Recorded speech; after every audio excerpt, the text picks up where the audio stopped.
of you know her. Does anybody know Deepa? Okay, so it is actually an honor for me to introduce Deepa to you. Deepa is a beautiful soul, as you see, and I love her even more because her love for handlooms and saris is something she's been carrying forward, and she does a lot of work with them. But more importantly, as a mother, or rather parent, she has a story which I will not delve into too much, but I would like to mention. Deepa lost a very young child. But I must tell you that if a lady stands here smiling as sweetly as she does, she has a story not so much about grief as much as about her courage.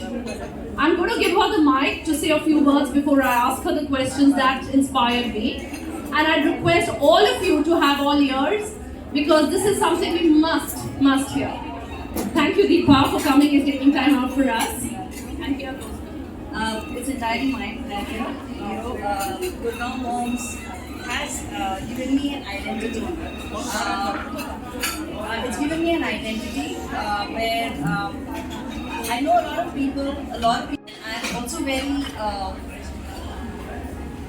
unafraid of airing my judgments and giving my thoughts as I think it is necessary, right? So in case of any question or any query that anyone asks, I don't hesitate, and I don't hesitate to ask questions as well if I need any help. So this forum has given me a lot, and I'm glad to be here as a speaker today. I'm not a public speaker, I'm socially awkward, and and it's not easy for me to talk about my journey, but I've been given, sort of a space where I could come and talk today. So thank you very much for that. She mentions it because the kind of groups and support groups and the number of people she's connected with and built over time is commendable.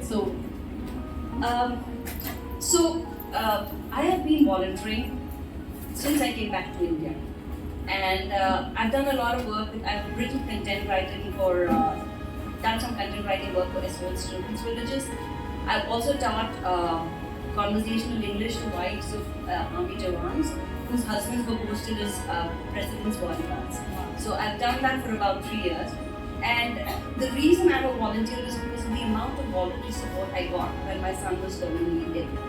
And I felt that if I wanted to do something in life, it would definitely have to be something where I would make a difference in other people's lives.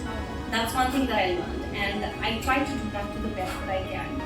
I'm part of a couple of support groups. I talk about my grief journey actively because I feel she writes, and she volunteers all her work, and I'm hoping that she'll get a book out soon.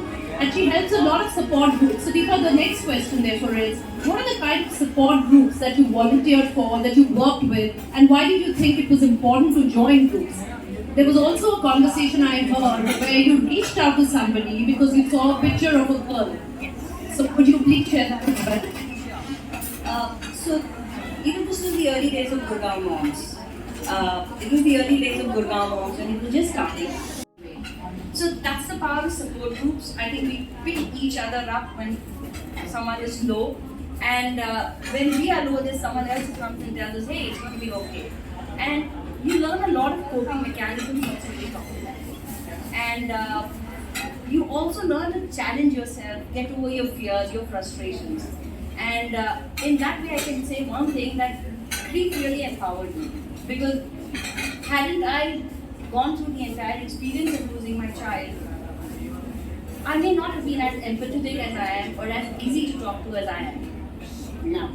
And the fact that I'm talking about grief, and the fact that I'm talking about it without tearing up 23 years after the thing happened, shows that I've grown a lot. And it's also because of, to be honest, it's really a support group, because up until that point in time, I didn't have support system. So I think what you're doing here today is very, very important. I was blessed with a very good set of friends, and they rallied around us from the time that my son got diagnosed till the time that he actually passed away. I never felt alone. And it was this network of friends who stood by me through thick and thin, who protected me when someone asked me awkward questions. When we were at a party and someone asked how many kids do you have? Which is a perfectly normal question that people ask. They would quickly take me out from there, saying that,